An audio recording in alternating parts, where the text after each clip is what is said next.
Recently, Nvidia became a $5 trillion company. Excluding the United States and China, no other country in the world has a GDP this large. But there was a company in history that made even Nvidia seem small. At its peak, the East India Company had a private army of 260,000 soldiers, twice the size of Britain's standing army. They controlled territory containing 100 million people. They collected taxes, waged wars, executed prisoners, and minted their own coins. This wasn't a government, this was a corporation. A joint stock company with shareholders, a board of directors, and quarterly earnings reports. They didn't just trade with India, they owned it. For over a century, the business ran one of the largest, most populous regions on Earth as a for-profit enterprise. And the terrifying part? The model they pioneered didn't die with them. It evolved, it's still running. You're living in it right now. This is the story of the East India Company. How a small trading venture became the most powerful corporation in human history. How it made Britain wealthy beyond imagination while draining an entire subcontinent, and how the playbook it wrote is still being used today by companies you interact with every single day. Let's start at the beginning. December 31st, 1600. Queen Elizabeth I grants a royal charter to 218 merchants. They're forming something called the Governor and Company of Merchants of London Trading into the East Indies. The charter gives them a monopoly. No other English entity can trade east of the Cape of Good Hope without their permission. If you want spices, silk, or anything else from Asia, you go through them. But here's what makes this different from a normal trade expedition. This is a joint stock company. Instead of funding one voyage and splitting the profits, investors buy shares in a permanent corporation. The company persists. The ships come and go. The money compounds. This sounds obvious now. It was revolutionary then. Previous trading ventures were one-shot deals. You'd fund a voyage, pray the ships came back, collect your share if they did, and start over. Huge risk, no continuity. No way to build infrastructure or long-term relationships.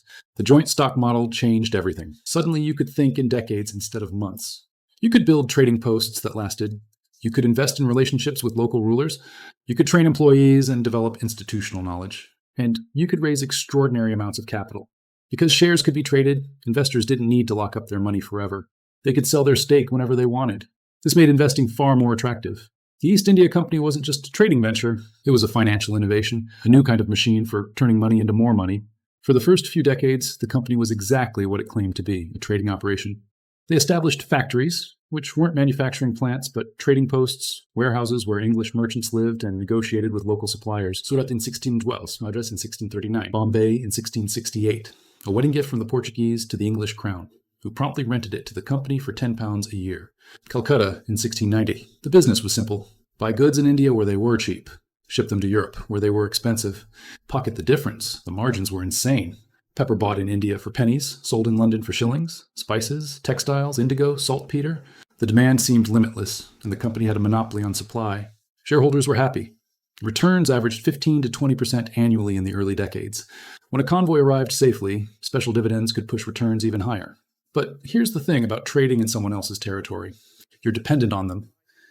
The Mughal Empire controlled most of India. They tolerated the English because trade was mutually beneficial. The company paid customs duties, gave gifts to local officials, and behaved reasonably well. In return, they were allowed to operate. The company was a guest, and guests don't make the rules. For most of the 1600s, this was fine. The Mughals were powerful, stable, and not particularly threatened by a few thousand English merchants huddled in coastal trading posts. Then the Mughal Empire started falling apart. Emperor Aurangzeb died in 1707. He'd spent decades expanding the empire through expensive wars and alienated much of the population with religious intolerance. After his death, the empire fractured. Regional governors became de facto independent rulers. Local warlords carved out territories. The Marathas in the west, the Sikhs in the north, various successor states competing for pieces of the carcass. India was suddenly a power vacuum, and power vacuums create opportunities. The company had always maintained small security forces to protect its warehouses. But as India destabilized, those forces grew. First hundreds, then thousands. They weren't defending against bandits anymore. They were becoming a player. The key turning point came in 1757, the Battle of Plassey. Siraj-ud-Dowlah, the young Nawab of Bengal, was concerned about growing British power. He had reason to be. The company was fortifying Calcutta, expanding its military presence, sheltering his enemies. So he attacked. His forces captured Calcutta. What followed became infamous as the Black Hole of Calcutta, an incident where British prisoners allegedly died in an overcrowded cell. The exact details are disputed, but the propaganda value was immense. The company sent Robert Clive with 3,000 troops to retake the city. Then Clive did something clever. He didn't just fight the Nawab, he bribed him. Mir Jafar, the Nawab's military commander, was promised the throne in exchange for betraying his boss. When the battle came, Mir Jafar kept most of his troops out of the fighting. Clive's forces routed the remainder. Siraj-ud-Dowlah fled and was executed. Mir Jafar became Nawab, and as payment for company support, he handed over Bengal's treasury and granted them the right to trade tax-free. The company's take from this arrangement was roughly £2.5 million. In 1757 money, that's over £400 million today. From a single battle that was more of a transaction than a fight, Robert Clive returned to England as one of the richest men in Britain. He'd arrived in India as a clerk. He left as a conqueror. This changed everything. The company had discovered something far more profitable than trading: conquest, taxation, territorial control. In 1765, they received the Diwani of Bengal. The Diwani was the right to collect taxes.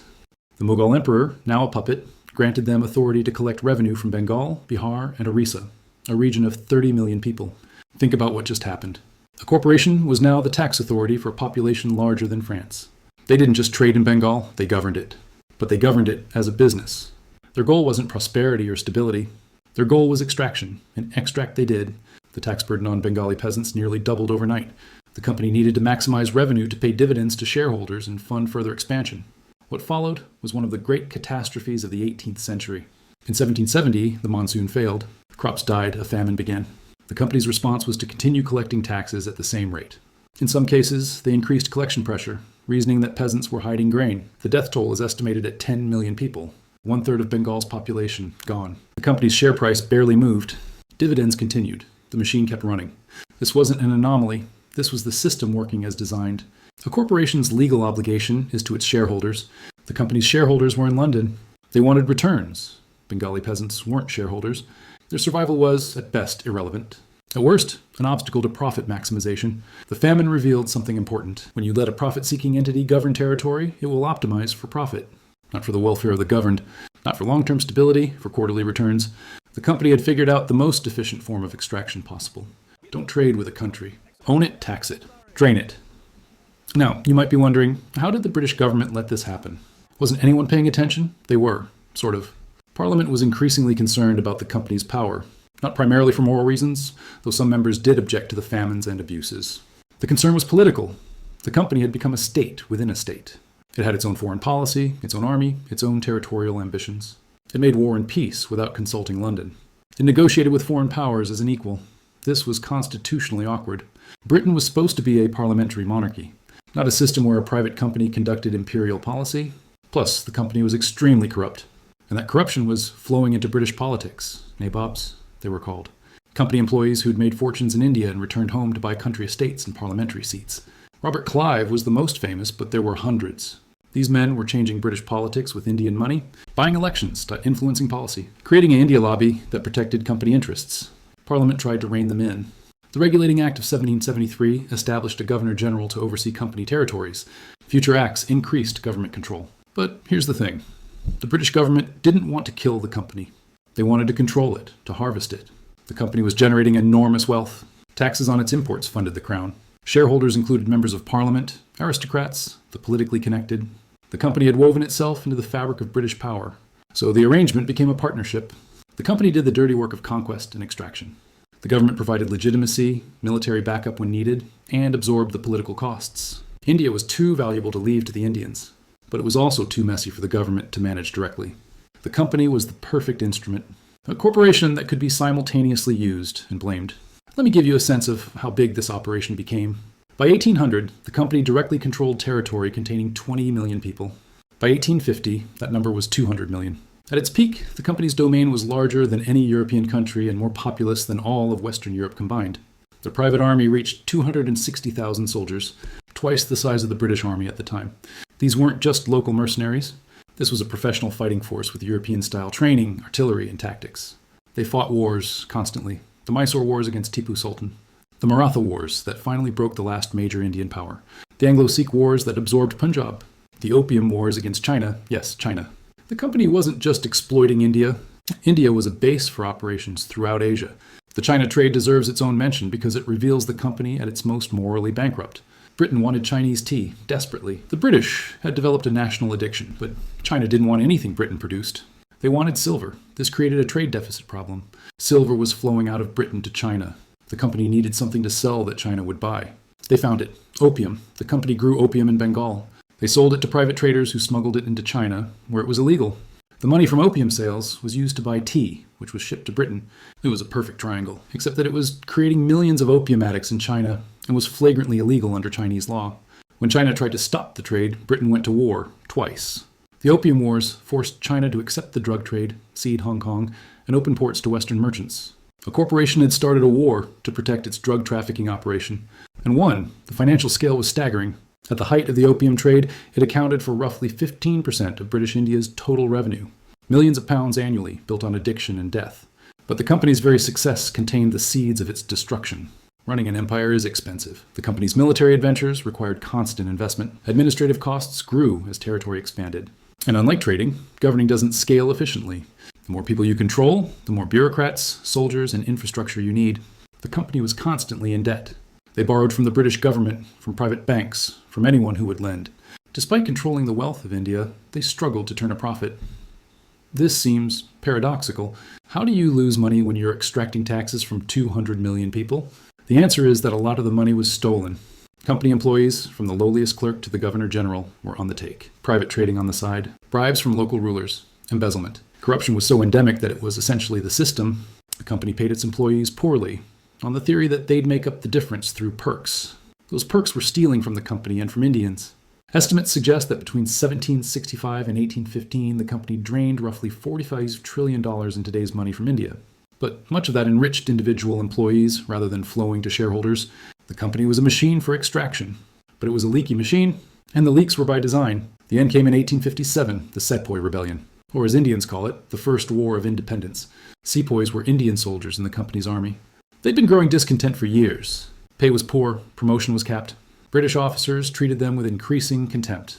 The immediate trigger was cartridges. New rifles required soldiers to bite open paper cartridges. Rumor spread that the cartridges were greased with cow and pig fat, offensive to both Hindu and Muslim soldiers. Whether the rumor was true mattered less than what it represented. A final insult in a long list of indignities. The rebellion spread across northern India. Delhi fell to the rebels. They declared the aged Mughal emperor, still nominally on his throne as a company puppet, the legitimate ruler of India. The British response was brutal. Entire villages suspected of harboring rebels were destroyed. Captured rebels were executed by being tied to cannons and blown apart. A policy of collective punishment terrorized the population into submission. The rebellion was crushed within a year, but it finished the East India Company. Parliament had tolerated the company's excesses when things ran smoothly. A full-scale rebellion threatening British control was another matter. In 1858, the Government of India Act dissolved the company. Its territories, its army, its administration, everything was transferred to the British Crown. Queen Victoria became Empress of India. The company lingered as a shell corporation until 1874, when it was formally wound up. The greatest corporation in history ended not with a bang, but with bureaucratic paperwork. But here's the thing. The company's death didn't change the system. It just changed the branding. British rule continued for another 90 years. The extraction continued. The famines continued, including the Great Bengal Famine of 1943 that killed 3 million people. The structural poverty that the company created persisted for generations. When India finally achieved independence in 1947, it inherited an economy that had been systematically drained for 2 centuries. Per capita income was lower than it had been in 1600. Industrial capacity had been destroyed to protect British manufacturers. Infrastructure had been built to extract resources, not develop the country. The company was gone. Its legacy wasn't. Now let's talk about why this matters today. You might think the East India Company was an anomaly, a product of a lawless age when corporations could operate without oversight. That misses the point. The company wasn't operating outside the system. It was the system. The British government knew exactly what was happening. They enabled it, regulated it, and profited from it. The lesson of the East India Company isn't that unregulated capitalism is dangerous, though it is. The lesson is that corporations will do exactly what they're structured to do. Maximize returns for shareholders, externalize costs onto everyone else. The company didn't become extractive because it was run by evil people. It became extractive because extraction was profitable, because shareholders demanded returns, because the system rewarded those who extracted most efficiently and punished those who showed restraint. Robert Clive wasn't a monster. He was an employee who understood his incentives. Maximize revenue, expand territory. Send dividends to London. That's what the machine required. That's what he delivered. Look around today. The names have changed. The mechanisms have evolved. But the logic is identical. When pharmaceutical companies charge prices that bankrupt patients, they're maximizing shareholder value. When tech platforms design addictive products that harm mental health, they're maximizing engagement metrics. When fossil fuel companies fund climate denial, they're protecting quarterly earnings. When private equity firms load companies with debt and extract dividends while workers lose pensions, they're doing exactly what the East India Company did. Taking value out, externalizing costs, moving to the next target. The company didn't have a monopoly on violence. They had a monopoly on legitimized extraction. They figured out how to drain wealth legally. With contracts and charters and royal approval, modern corporations don't need private armies. They have something better, legal structures that accomplish the same goals without the mess. Patent monopolies that keep drug prices artificially high. Regulatory capture that lets industries write their own rules. International tax systems that allow profits to vanish into Caribbean mailboxes. Trade agreements that let companies sue governments for passing environmental laws. The East India Company would recognize all of this. They'd be impressed, actually. Same extraction, better public relations. There's one more parallel worth noting. The company became too big to fail. Its debts were backed by the British government because its collapse would have caused chaos. Shareholders included the politically powerful. Its operations were intertwined with national interests. Sound familiar? In 2008, we learned that banks could hold the global economy hostage, that some institutions become so systemically important that they must be rescued regardless of their behavior. The East India Company invented this. They understood that if you become essential enough, the rules stop applying to you. They were the original too big to fail. And like modern too big to fail institutions, they used that status to socialize their losses while privatizing their gains. When company ventures succeeded, shareholders got dividends. When company ventures failed, the British government bailed them out. The Regulating Act of 1773 came with a £1.4 million government loan to keep the company solvent. They'd learned the ultimate financial lesson. Take risks with other people's money. If you win, you keep the profits. If you lose, someone else pays. So where does this leave us? The East India Company is dead.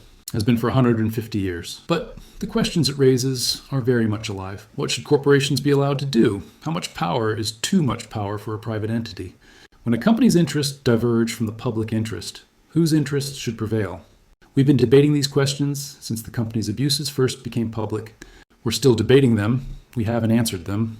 Today, the largest corporations have market caps exceeding the GDP of most countries. They have more data on citizens than most governments. They control infrastructure, communications networks, logistics systems that are essentially public utilities. Amazon doesn't have a private army. It doesn't need one. It has AWS, which runs a significant portion of the internet. It has logistics networks that can deliver anything, anywhere. It has relationships with governments that would have made company directors jealous. BlackRock manages $10 trillion. They're the largest shareholder in most major corporations. Their voting decisions shape corporate behavior across the entire economy.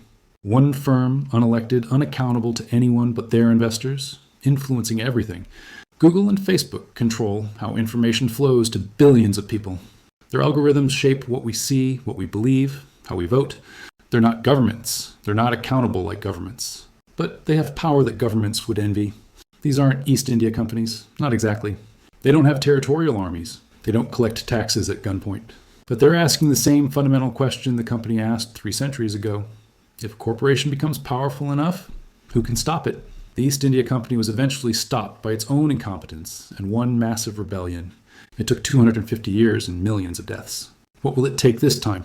The uncomfortable truth is that we're still running the experiment. We're still finding out how much power we'll let private entities accumulate. We're still discovering where the limits are, if there are limits at all. The company's ghost is still with us, not as a warning from history, as a template that's still in use. And the question nobody wants to answer is simple. Are we the shareholders benefiting from the extraction? Or are we the ones being extracted from? Look at your pension fund, your retirement account, your index funds. You probably own shares in companies that are doing exactly what the East India Company did. Externalizing costs, extracting value. Optimizing for returns, regardless of consequences. You're not a villain, you're just a shareholder. Following incentives, like everyone else in the system. The company's directors weren't villains either. They were just following the logic of the machine they'd built. That's the lesson. That's what 250 years of corporate history teaches us. The machine doesn't need villains. It just needs people following incentives. The machine creates the outcomes. The people are interchangeable. And the machine is still running.